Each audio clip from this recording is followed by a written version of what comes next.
Equal to be M, ऐसे M linear equation हो तो इनको आप है ना कैसे लिखते हैं और क्या तरीका लिखने का, तो इसी को आप it can be written as, इसको हम ऐसे लिख सकते हैं मैट्रिक्स फॉर्म में, कैसे बेटा है ना A11 A12 A13 क्या भैया A13 और यह A1n A21 A22 A23 और यह A2n A31 A32 A33 A3n और ऐसे ही बेटा ऐसे ही AM1 AM2 AM3 और यह AMN कितने ऑर्डर का m क्रॉस n, फिर ऐसे है ना जो variable x1 x2 x3 dot dot dot xn, ये कितने ऑर्डर का n क्रॉस 1, ठीक है ना। आगे इज इक्वल टू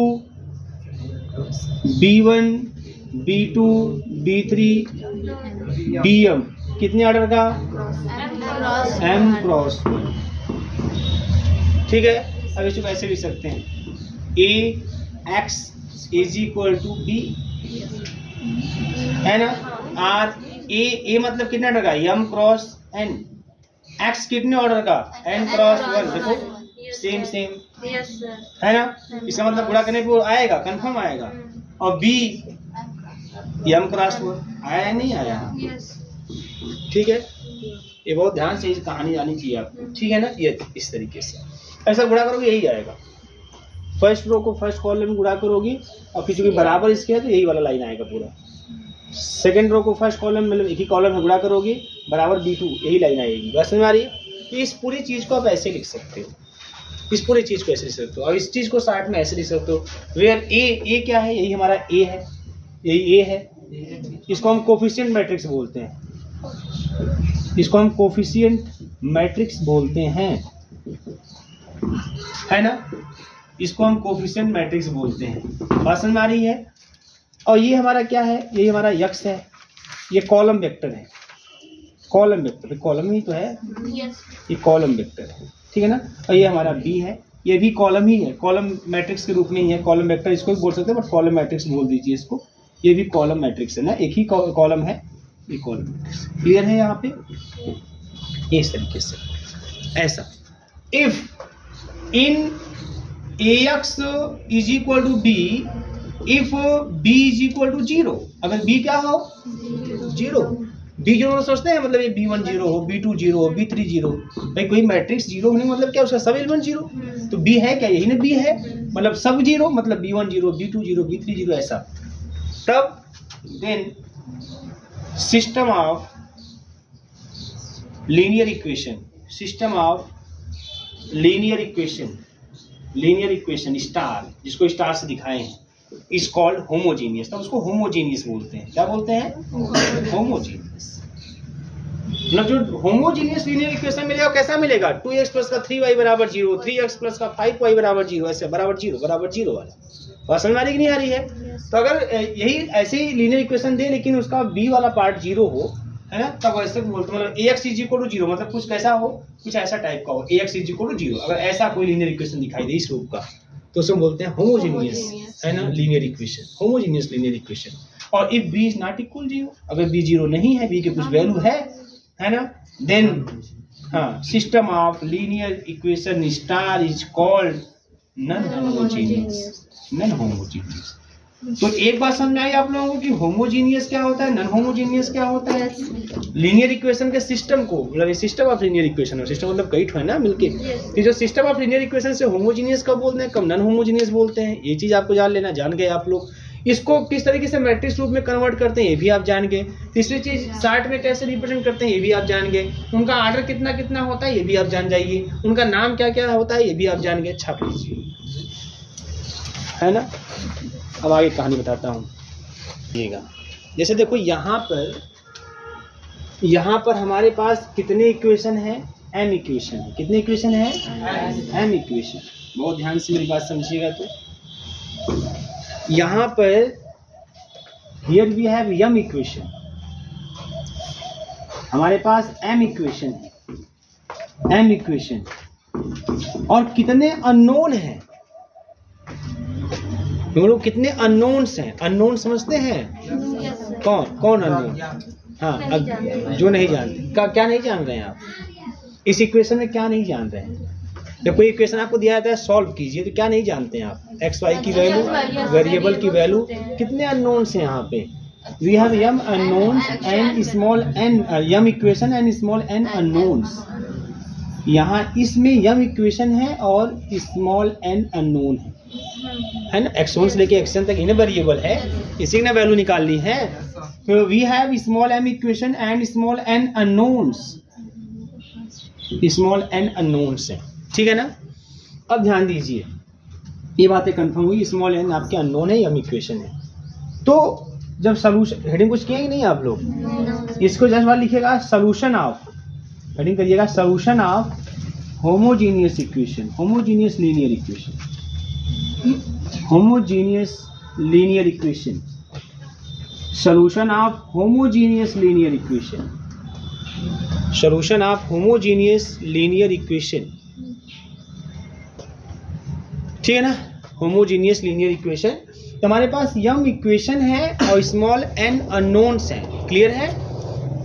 तो केस फर्स्ट, सॉल्यूशन के संदर्भ में कुछ बातें मैं करने जा रहा हूं।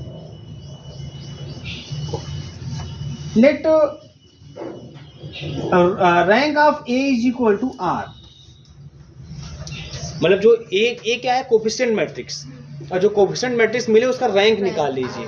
अगर उसका रैंक कितना है? r, एंड अगर r की वैल्यू n से लेस है, r की वैल्यू क्या है? n से लेस है, मतलब उस मैट्रिक्स का जो रैंक है वो नंबर ऑफ अननोन से, number of unknown, number of unknown है, नंबर ऑफ अननोन से क्या हो? कम, नंबर ऑफ अननोन से कम हो। तब ऐसे सिचुएशन में क्या होता है? देन द सिस्टम ऑफ, अगर ऐसा है, then system of linear equation, linear equation, system of homogeneous linear equation, homogeneous की बातें ही कर रहे हैं हम अभी नॉन होमोजीनियस की बातें नहीं हो रही हैं। System of homogeneous linear equation have infinite many solution. तो उसे कितने सॉल्यूशन होंगे? Infinite many solution, have infinite many solution, and number of independent solution, कितने सॉल्यूशन इंडिपेंडेंट होंगे उस इनफाइनाइट में से? Number of independent solution, independent solution यह होगा n माइनस r। कितना होगा वो? n minus r। Number of unknown में से रैंक घटा देंगे तो जितना बचेगा वही नंबर ऑफ इंडिपेंडेंट सॉल्यूशन होगा। फिर ये बातें एकदम याद होनी चाहिए आपको, और याद बहुत करने की जरूरत भी नहीं है। अभी मैं क्वेश्चन कराऊंगा तो उस क्वेश्चन के माध्यम से पूरी बातें स्पष्ट होगी, जो लिखा हूँ क्वेश्चन में दिखेगा आपको। ये याद होगा तब क्वेश्चन नहीं सॉल्व कर पाएंगे, क्वेश्चन सॉल्व करेंगे तो ऑटोमेटिकली याद हो जाएगा ये चीजें। ये मैं वहां क्वेश्चन से ही आपको कंफर्म करा दूंगा। अगर मान लीजिए if r is equal to n हो जाए, मतलब मैट्रिक्स का रैंक जो है वह नंबर ऑफ अननोन्स के बराबर हो जाए, then system of homogeneous linear equation, homogeneous linear equation, in system of homogeneous linear equation has unique solution,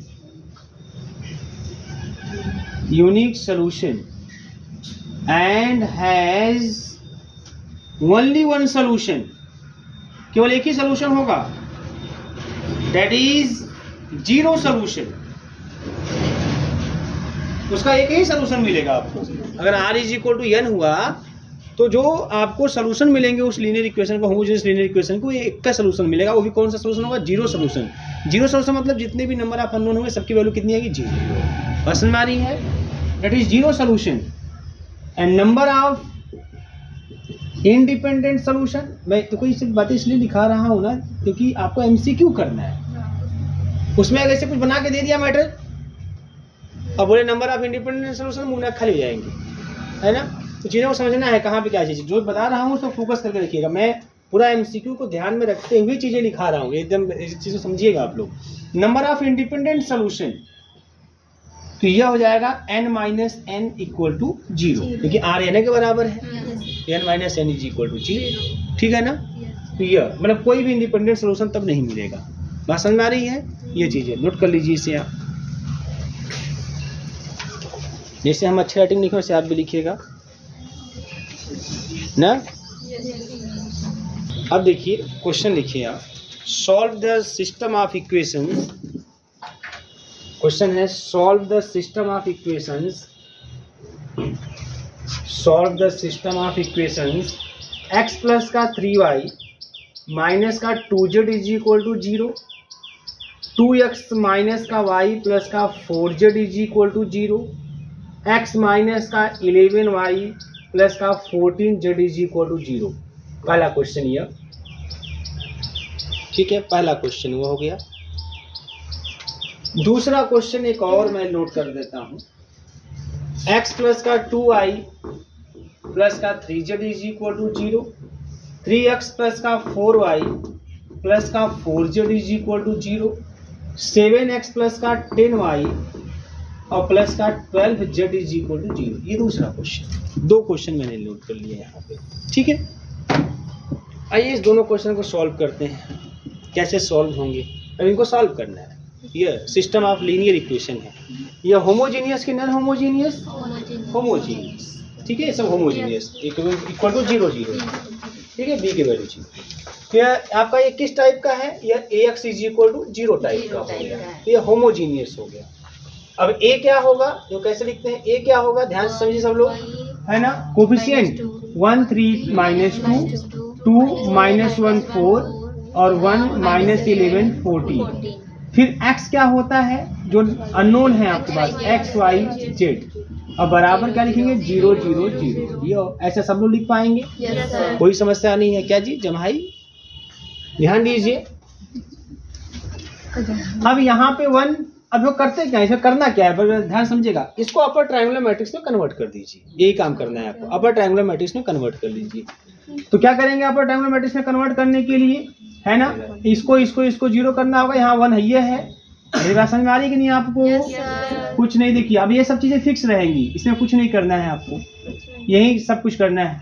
तो लिखेंगे मालूम क्या, R2 को लिख देते हैं R2 माइनस का 2R1 और R3 को लिख देते हैं R3 माइनस का R1। यही है बेटा, डायगोनल के नीचे के एलिमेंटों को 0 कर देना। चलिए देखिए, तो R2 1 3 माइनस का 2, R2 लिखते हैं R2 माइनस का R1, 2 से गुणा 0 हो जाएगा, यहाँ 2 से गुणा 6 माइनस 1 माइनस का 6 माइनस का 7, यही ना, 2 से गुणा माइनस का 1 और घटा देंगे 12 हो जाएगा, प्लस कर जाएगा 0, घटा दीजिए माइनस का 14 और घटा दीजिए 2 से मल्टीप्लाई होगा ना, ये 2 से कितना हो गया, -8 प्लस 8 ना, बोलो हो। फिर यहाँ घटाएं डायरेक्ट तो 16 हो जाएगा, बोलो जी, है ना। अब इसको भी 0 करना है, इसको भी 0 कर लेते हैं, ठीक है। अब यहाँ तो वो 1 का लफड़ा नहीं है, बस आप ये काम करिएगा, और सर रैंक बताने के लिए 1 का भी लफड़ा नहीं है, तो तरीका होता है स्टैंडर्ड तरीका होता है लिखने का, बस आपको करना वही काम, बस 0 करना है, ठीक है ना। चलिए 0 करते हैं, डायरेक्ट कर ले, क्या नाटक करना है इसमें आसानी से, x y z 0 0 0, ठीक है ना।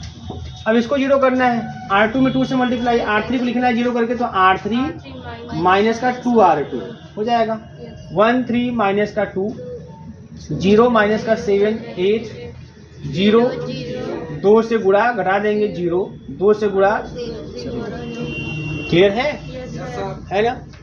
अब क्या इन दोनों को 0 कर सकते हो, और बिना इसको डिस्टर्ब किए नहीं कर सकते हो, कहानी खत्म। तो यहाँ पे rank of matrix A, coefficient matrix A कितना आ गया 2, जो कि लेस देन है 3 से। 3 क्या है, number of unknown, number of unknown कितने थे इसमें, 3 थे ना number of unknown, number of unknown 3 है ना। तो इसका मतलब समझ लो, इसका मतलब क्या हुआ, इसका मतलब कि देयर एग्जिस्ट इनफाइनाइट सॉल्यूशन, बोलो, infinite many solution, infinite many solution exist करेंगे, ये तो लिखाया गया था। अभी कैसे बताता हूँ भी आप लोगों को कैसे इनफाइनाइट मेनी सोल्यूशन एग्जिस्ट करेगा। और नंबर ऑफ इंडिपेंडेंट सोल्यूशन कितने होंगे? हाँ, number of independent solution, independent solution ये हो जाएगा 3 माइनस का 2 इज इक्वल टू 1। अब होगा क्या, कैसे सोल्यूशन होंगे? ऐसा करने के बाद क्या करते हैं मालूम है? ऐसा करने के बाद आप गुणा कर लेते हैं, ऐसा गुणा कर लीजिए, 1x प्लस 3y माइनस का 2z बराबर 0। फिर दूसरा वाला 0x खत्म कहानी, माइनस का 7y है ना, और प्लस का 8z इज इक्वल टू 0। तीसरे में कुछ मिलवे नहीं करेगा, 0x 0y 0z equal to 0 0 0। बोलो क्लियर है ना? ये दो ही इक्वेशन मिलेंगे। अब इसको सॉल्व कर सकते हो क्या, आप बताओ कैसे सॉल्व कर सकते हो? 3 इक्वेशन, 3 वेरिएबल अननोन और 2 इक्वेशन है ना। अब तो क्या होगा ऐसे केस में, इसको सॉल्व तभी किया जा सकता है जब हम z की कोई वैल्यू अपने से कंसीडर कर लें, इसका सॉल्यूशन एग्जिस्ट करेगा। लेकिन z के अपने से कोई वैल्यू क्या कर लें, z या y का कोई एक वैल्यू अपने से कंसीडर कर लीजिए आप। मेरी बात समझ में आ रही है कि नहीं आ रही है? तो चलो हम लेट कर लेते हैं, क्योंकि देखो यहाँ से हमको मिल जाएगा मालूम क्या, 7y is equal to 8z, तो y is equal to 8/7z। ठीक, वेरी गुड। ठीक है, देखो ध्यान से, है ना। तो y इज इक्वल टू क्या मिल जाएगा, 8/7z मिल जाएगा ना। अब इसका मतलब y